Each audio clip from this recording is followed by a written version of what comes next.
ou se eu frequentei todos os cultos da igreja. Não é isso que me salva. Não é a obra de peregrinar ou de pagar promessa. Eu poderia sair daqui a pé e ir até a igreja da Penha, lá no Rio de Janeiro, ou então ir lá para São Paulo, para o Vale lá do Paraíba, para a igreja da Aparecida, e fazer isso, e subir uma escadaria inteira de joelhos, em Salvador, por exemplo, no Senhor do Bonfim. Eu poderia fazer não só o que os católicos fazem, mas o que os evangélicos fazem também, achando que essas coisas podem me salvar no final, certo? Então assim, no final, não é o somatório de obras que vão me salvar. Olha, o Gil fez isso, a Isabel fez isso, a Marli fez tudo isso aqui, somando tudo, ela deu tantos pontos, então ela está salva. Não é isso, nós não somos salvos assim. A nossa salvação não tem mérito nenhum em nós. Mérito da pessoa fazer isso. Muitas pessoas se converteram assim, não é isso que eu estou dizendo. Mas entendam, não é esse fato de você fazer coisas, então por você fazer coisas você é salvo, certo?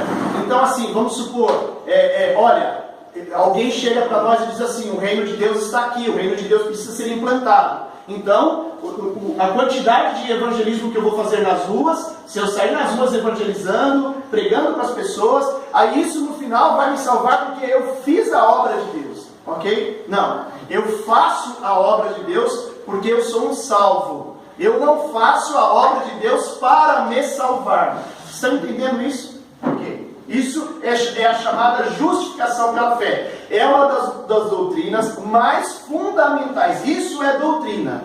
Doutrina não é você ir lá na igreja e a pessoa falar assim para você, olha, essa igreja aqui tem doutrina. Essa igreja tem doutrina aqui porque aqui a irmã usa saia, não usa calça. Essa igreja aqui tem doutrina porque não passa batom. Essa igreja aqui tem... Não, isso não é doutrina, isso é uso e costume. Não tem nada a ver com doutrina. Doutrina são as verdades da Bíblia que sustentam a nossa fé. E uma das verdades que sustenta a nossa fé é a justificação pela fé. Então, vamos lá. Justificação não é uma coisa que você faz. Então não é nada que eu faço. Nada. A justificação foi feita por Deus no tribunal de Cristo. Deus nos justificou. Por que ele fez isso? Porque Deus queria nos alcançar. Ok? Ele queria nos alcançar. Agora, Deus podia nos alcançar? Não podia, por quê? Por causa dos nossos pecados. Dos pecados que nós fizemos lá em Adão. Por isso que a Bíblia fala dos filhos de Adão. A Bíblia fala dos filhos de Adão e dos filhos da desobediência. Todos nós éramos filhos de quem? Filhos de Adão, filhos da desobediência, filhos do pecado. Então nós precisamos ser justificados. Eu vou explicar mais ou menos para vocês o que é a justificação. Imagine o doleiro Adir Assad. Pense no doleiro Adir Assad. Pense no ex-deputado federal André Vargas. No ex-tesoureiro do PT, o Delúbio Soares. No ex-presidente da Câmara, o deputado Eduardo Cunha. Pense em todas as pessoas da Lava Jato. Todas as pessoas. Façam de conta que aqui estão sentados juntos com vocês todas as pessoas que foram condenadas pela Lava Jato. E foram muitas, né? Só até março de 2017 eram quase 200 pessoas processadas. Então, você imagine, todas essas pessoas aqui. Aí você tem lá, agora, o Supremo Tribunal Federal. O Supremo Tribunal Federal vem e faz o seguinte. Aqui nessa cadeira aqui, ó, nessa aqui, está sentado o juiz Sérgio Moro. Ele está sentado aqui, ó. Sérgio Moro. Aí, o Supremo Tribunal Federal faz o seguinte. Todos vocês que lavaram dinheiro, que se venderam mesmo, que fizeram tudo quanto é tipo de corrupção, que não tiveram pudor nenhum, foram descarados. Vocês roubaram bilhões, milhões. Não vocês, estão entendendo, né? Todo aquele povo da Lava Jato. Agora, o que eu vou fazer, Supremo Tribunal Federal? É o seguinte, gente, eu vou perdoar todos vocês. Todos vocês que roubaram, eu vou perdoar. E é o seguinte, toda a condenação, olha, você estava condenado a 20 anos, você estava condenado a 10 anos, você estava condenado a 15 anos. Todas as condenações de vocês, eu vou somar essas condenações, e quem vai pagar vai ser o juiz Sérgio Moro. Ele vai ser preso. Todos os anos que vocês foram condenados, o juiz Sérgio Moro será condenado no lugar de vocês. O que vocês gritariam? Injustiça, não é verdade? Vocês gritariam, isso é uma injustiça. Como é que você vai perdoar o Maluf e vai condenar o Sérgio Moro? Você está entendendo? A gente acha injustiça, mas quando Deus viu o seu Filho na cruz, sendo condenado por todos os nossos pecados, não só os pecados de desvio de dinheiro, não só os pecados de lavagem de dinheiro, não só os pecados de corrupção, mas todas as mentiras, e não só dos deputados, dos presidentes, não só da Petrobras, não, todos os pecados de todos os homens. Você imagina, Marlene, todos os seus pecados, minha mãe, todos os seus pecados, já pensou quantos pecados você não acumulou na sua vida até agora? Nos seus 40, nos seus 50, nos seus 60, 70, 80 anos de vida, quantos pecados? Você mentiu, você roubou, né? Você fez tantas coisas, nós todos fizemos. Agora Deus pegou todos os seus pecados da humanidade toda e atribuiu tudo a Jesus. Isso é justificação, você está entendendo agora?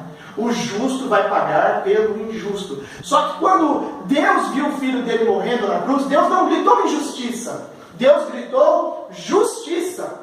E assim Deus se fez justo, porque ele já era justo, mas ele precisava se tornar justificador. O texto diz isso de Romanos: Deus agora é justo e justificador. Porque que ele era justo, todo mundo já sabe que Deus era justo, mas ele precisa agora justificar o pecador. E como é que Deus, que é santo, vai dizer assim para você: você está perdoada? Mas como? Quem pagou minha dívida? Você tinha uma dívida com Deus. Você tinha uma dívida de pecado, você é pecador, eu sou pecador, todos nós devedores. Quem que pagou a nossa dívida? Quem pagou? O justo, o santo, pagou na cruz a nossa dívida. E assim nós fomos justificados. É a primeira das verdades das doutrinas bíblicas. A primeira. Olha, é muito importante. É muito importante. Bem, antes de dizer isso para vocês, deixe-me dizer uma outra coisa. O Lutero. O Lutero, ele disse que com essa doutrina da justificação, a igreja fica de pé. Com essa doutrina da justificação, a igreja permanece de pé. E foi essa doutrina que fez com que ele afixasse as 95 teses do castelo, a reforma protestante acontecesse, e tudo mais. Bem, a cruz, ela aponta para três direções. Três direções. Observem aqui as três direções. Certo? Aqui ela está plantada no chão. Quantas direções a cruz aponta? Três direções. Essa primeira direção aqui, ela é chamada de propiciação. Ou seja, é o que é feito em relação a Deus. Isso é chamado de propiciação. Jesus contou uma história uma vez, eu já contei para vocês aqui, de dois homens que oravam, e um falava assim: Senhor, eu sou dizimista, eu sou religioso, eu sou fiel, ele se justificava. E o outro batia no peito e dizia assim: Senhor, ser propício ao meu pecado. Ser propício é isso, é propiciação. Alguém precisava pagar pelo meu pecado na cruz. A ira de Deus exigia isso, ok? A ira de Deus exigia que alguém morresse pelos meus pecados. Isso chama propiciação. Qual que é a ação? Propiciação. Propiciação. Aqui na ponta. A outra verdade é a reconciliação.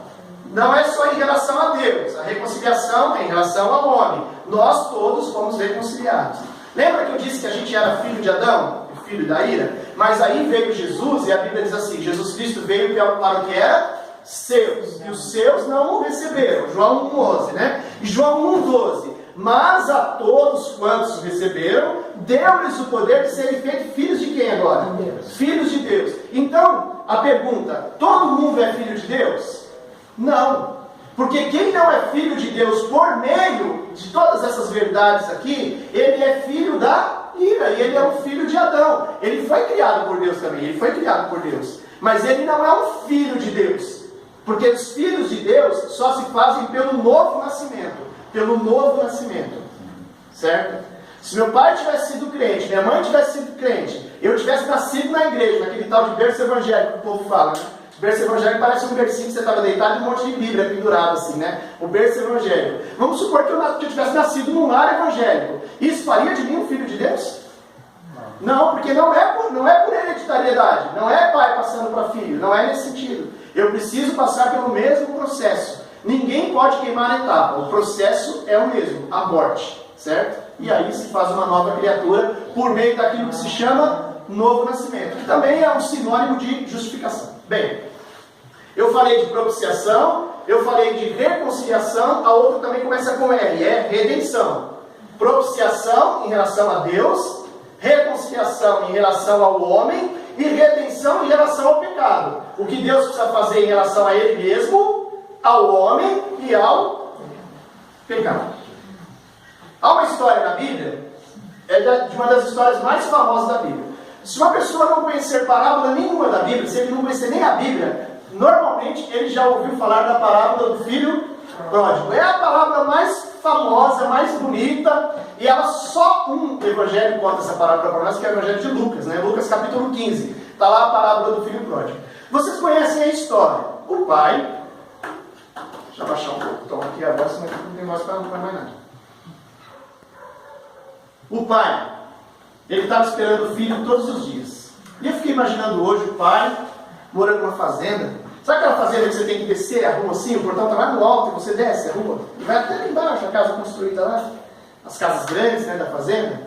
E o pai, todo dia, fazia a caminhada dele. Todo dia ele subia, passava, olhava o gado dele, olhava as ovelhas dele, olhava, ia subindo, subindo, subindo. Todo dia ele fazia isso, ia até a porteira. Abria a porteira, olhava na estrada e esperava quem chegar? O filho mais novo dele, o caçula, não é? Aquele que pediu a herança, que foi embora, que gastou dinheiro com a mulherada, com as festas, pagou rodada de cerveja para todo mundo, e agora ficou sem dinheiro, e estava lá comendo a comida dos porcos, né? Lembra da história? Comendo a comida dos porcos e querendo voltar para casa. E ele sabia de uma coisa, ele sabia que ele não era digno. Ele falou assim, eu não sou digno, mas eu sei que o meu pai ele trata bem todos os trabalhadores, certo? Estão comigo? Meu pai trata bem todos os trabalhadores. Fica aqui comigo. Meu pai trata bem todos os trabalhadores. E ele chega no portão, naquele dia, ele sobe de novo. Vamos imaginar que fosse um domingo de manhã, um sol bonito desse. Ele já é um senhor de idade, ele sobe, ele passa, ele olha os seus animais de novo. Perto do portão tem uma plantação de uva, tem plantação de uva dos dois lados. Duas qualidades de uva, sabe? Uva Itália e a Rubi, pode ser. Então ele passa lá, pega o cachinho da uva Rubi, já estava madurinha, e ele vai chupando a uva, e ele chega no portão de novo, e ele olha, mas agora, para surpresa dele, ele vê alguém chegando. O filho está chegando. E olha só, nessa vinda do filho você encontra essas três coisas: a propiciação, que foi a primeira que nós falamos, a reconciliação e a redenção. Na propiciação, ele fala assim, olha, tragam, ele manda os servos dele, vão lá e tragam um novilho cevado, vamos celebrar. Como é que eles celebram aquele dia? Eles matam um cordeiro para celebrar. João Batista, quando viu Jesus, falou assim, eis o Cordeiro do mundo que tira, esse Cordeiro de Deus que tira os pecados do mundo. Então, o Cordeiro está preparado.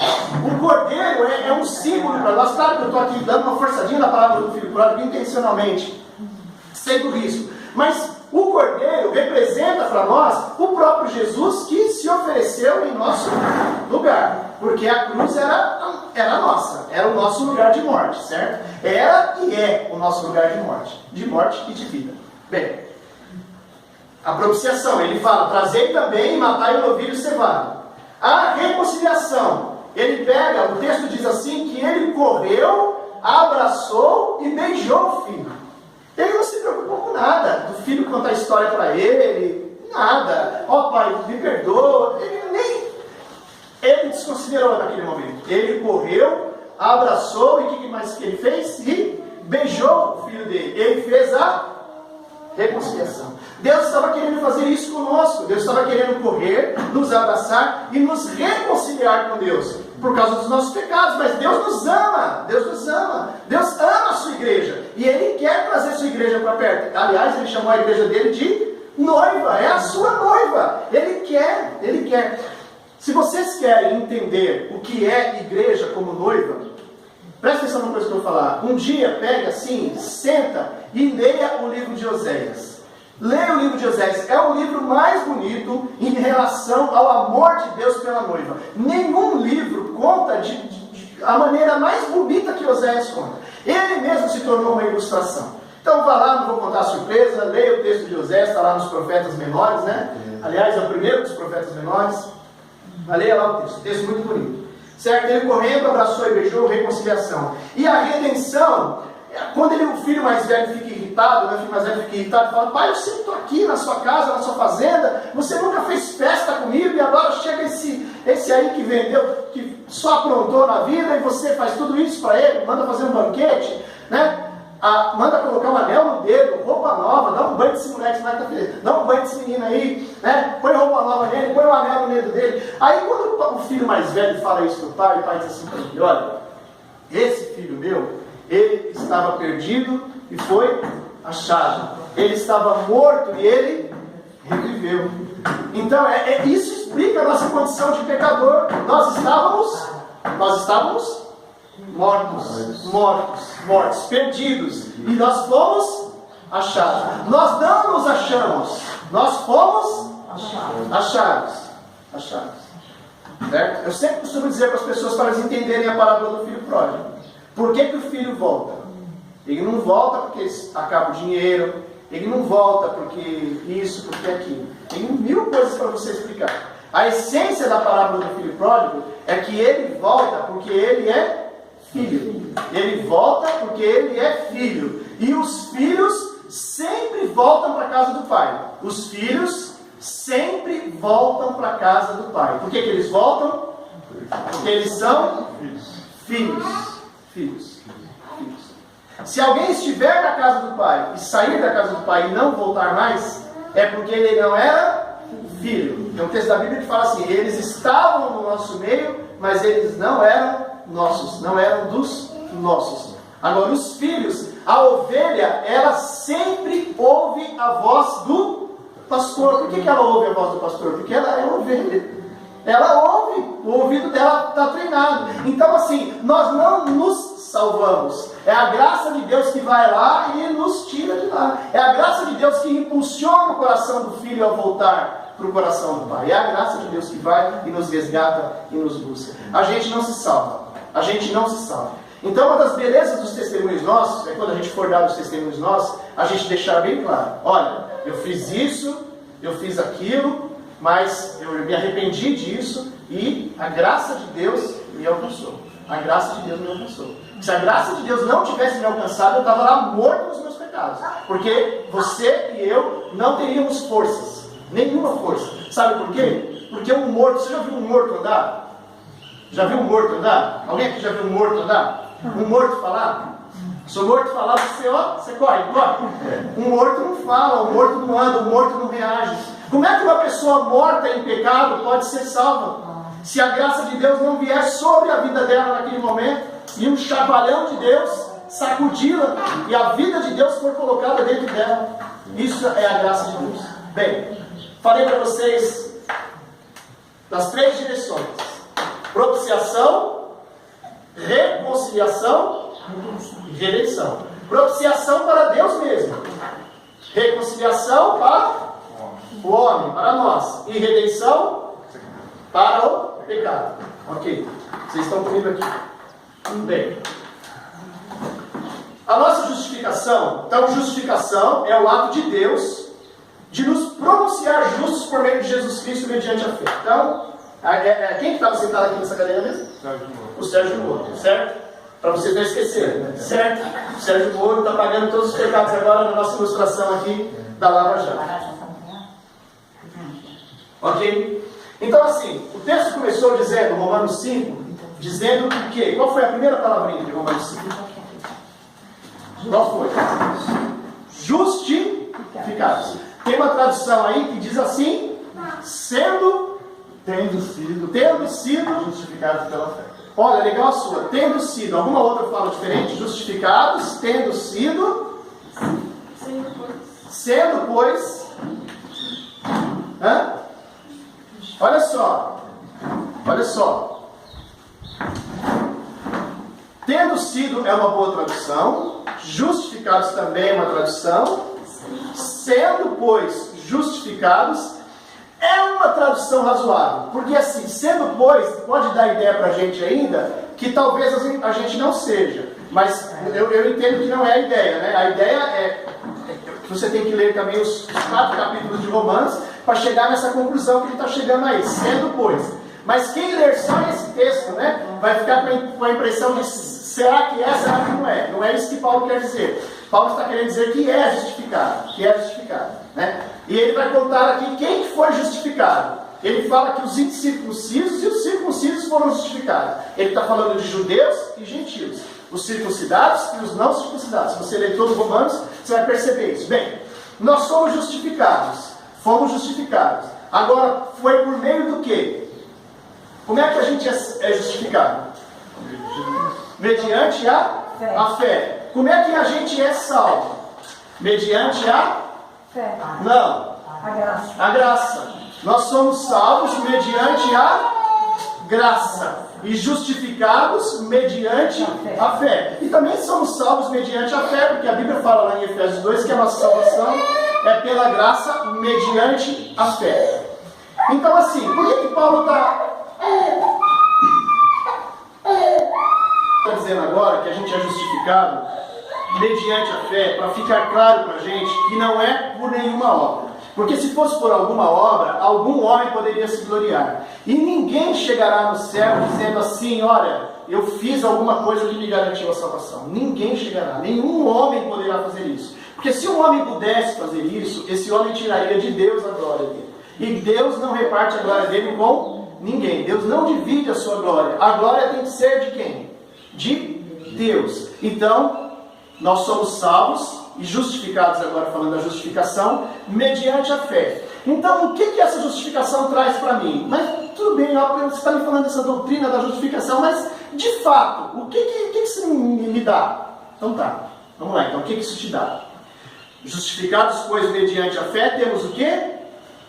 Paz com Deus. Paz com Deus.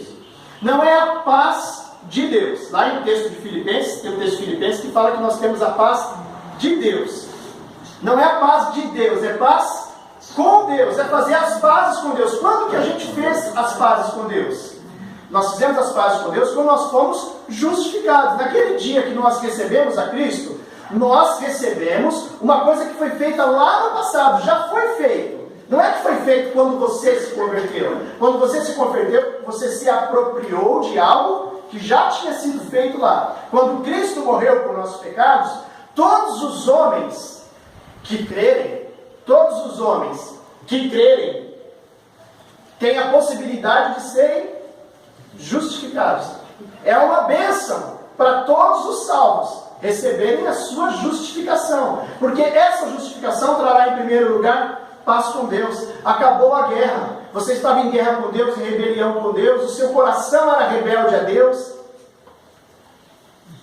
Se você um dia aconselhar alguém que mente, mas mente muito, eu vou dar um exemplo só que é mentira, para você entender que eu estou falando de todos os pecados. Mas vou dar um exemplo da mentira. Mente descaradamente, palheiro, contador de história, mentiroso. Mente para o pai, mente para a mãe, mente para o filho, mente para Deus, mente para si mesmo. Mentiroso. Se você conversar com ele, num aconselhamento, qual é o problema dele? É a mentira o problema dele? Nós poderíamos substituir a mentira por quaisquer pecados. Quaisquer. Nesse caso, ele está mentindo, mas ele poderia ser um cleptomaníaco. O que é cleptomaníaco? É a pessoa que tem mania de pegar as coisas dos outros, furtar. Vê esse copo aqui, peraí. Me envia, bolsa. Isso é uma doença, chama cleptomania, e é um pecado, porque leva a pessoa a furtar, a pessoa a roubar. Bem, olha só, presta atenção. Agora, qual que é o problema dela? O problema dela é esse, o fato dela pegar o copo ou levar a minha cruz embora? É esse o problema? Não, não é esse o problema. Não é o fato dela mentir o problema. Ela mente, sim, mente porque é mentirosa, furta porque é ladrão, né? Furtador, tecnicamente falando, furto é diferente de roubo, né? Furto não tem violência, roubo tem violência. Bem, não importa. Ela faz isso por quê? Porque o problema está lá dentro, o problema está no coração. Do coração procedem as fontes da vida. Do coração também, o bem e todo o mal procede do coração. Então assim, por que a pessoa repetidamente faz aquilo? Por quê? Eu ouvi esses dias alguém pregando, e esse pastor, ele falou uma coisa que os psicólogos estudaram o comportamento do mulherengo. Presta atenção nisso. E eles entenderam pela psicologia que um homem mulherengo, na verdade, ele está querendo provar para si mesmo que ele é homem. Ele tem uma fraqueza na sua masculinidade. E ele precisa provar com vários relacionamentos que ele é macho de verdade, que ele é homem de verdade. Porque ele tem um problema na sua definição de masculinidade. Bem, conclusão dos psicólogos, parece uma conclusão inteligente também. Mas, biblicamente, nós queremos chegar onde? Que se o meu coração não for para o altar e não for sacrificado, o comportamento não vai mudar. Você já ouviu alguém pelas próprias forças falar assim, olha, eu vou parar de beber? Tem gente que até para. Né? Para um tempo, depois volta a beber de novo. Ou ele para de fumar. Não, vou fumar, não vou fumar mais não. Tá, vou mascar chiclete agora. Aí masca chiclete perdeu. Bem, resolveu o problema dele? O problema dele está resolvido? Parou de fumar, parou de beber, está resolvido o problema dele? Não, ele está tratando de todas as coisas periféricas. Enquanto a gente tratar o pecado como periferia, nós não vamos tratar na raiz. Nicodemos chegou para Jesus e começou a trocar ideia com Jesus. Jesus falou assim, Nicodemos, está bom, você é instruído, você é mestre da lei, você sabe bastante coisa. Parabéns, Jesus até bateu palma para ele. Tá, à vontade. Mas ele pegou e falou para ele o quê? Falou assim, olha Nicodemos, se o homem não nascer de novo, ele não verá o reino de Deus. O que Jesus falou para ele? Nicodemos, nós precisamos tratar esse seu problema na raiz. Aquele jovem rico que chegou para Jesus, falou, Senhor, eu quero te seguir. Aí Jesus falou para ele, quais são os mandamentos? Ele falou, número 1, número 2, número 3. Pô, o cara sabe os 10 mandamentos de cor. Se a gente tentar passar no teste aqui, ninguém passa nesse teste aqui. Eu já fiz esse teste com os crentes. Fiz 2, os 10 mandamentos e o nome dos 12 discípulos. Todo mundo se enrola. Bem, até pastor. Bem, vamos lá. Craque, acertou tudo. Aí Jesus falou, não, você está bem, cara, você mandou bem também, hein? Mas faz uma coisa então, vai, vende tudo que você tem, volta e seja meu discípulo. Jesus catou ele bem no... Ele era rico, ele tinha muitas posses. Jesus mandou ele vender tudo. Porque Jesus está querendo ensinar para nós que esse é o preço de ser discípulo de Jesus. Quanto custa para ser discípulo de Jesus? Custa tudo, filhão, tudo. Se hoje baixar a perseguição aqui, ó, não pode pregar mais, aí cataram a gente aqui na igreja clandestina do Caviúna, descobriram a gente aqui dedado, né? A gente estava disfarçado, colocamos vidro, colocamos a persiana, mas descobriram que a gente é uma igreja. Aí os caras chegam aqui agora e falam o seguinte, meu, vocês sabiam, era lei, pregar Jesus não pode, todos vocês vão morrer agora aqui, todos serão executados aqui. Não é? Esse é o preço de ser discípulo de Jesus. Esse é o preço de ser discípulo de Jesus. Custa tudo, custa a vida inteira. Agora, se você não estiver disposto a isso, não adianta tentar segui-lo. Você vai seguir igreja, aí hoje está na igreja, amanhã está em outra, segue o movimento, segue aquilo, mas você não é um seguidor de Jesus, porque o seguidor de Jesus precisa circuncidar o coração, precisa fazer morrer a velha natureza. Por que ainda volta lá? De vez em quando você se pergunta, mas eu já tinha superado esse negócio de palavrão. Aí no primeiro apertão você manda alguém para a ponte que caiu. Aí você fala, caramba, tá vendo? Aí o Espírito Santo falou, peraí, você precisa nascer de novo então, e morrer para essa área aí. Estou falando isso de vocês para todos nós, porque a gente está num processo, esse processo se chama santificação, esse é o processo. Tá ok, vamos lá, senão a gente não termina com a justificação. O texto diz para nós, os benefícios. Primeiro benefício, nós temos paz com Deus. Vamos ler um texto da Bíblia, Colossenses capítulo 3, eu separei até aqui, deixei até marcado na minha Bíblia, para explicar para vocês o que é ficar em paz com Deus.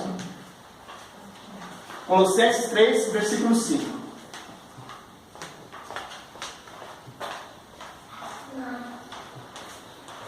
Colossenses 3, 5.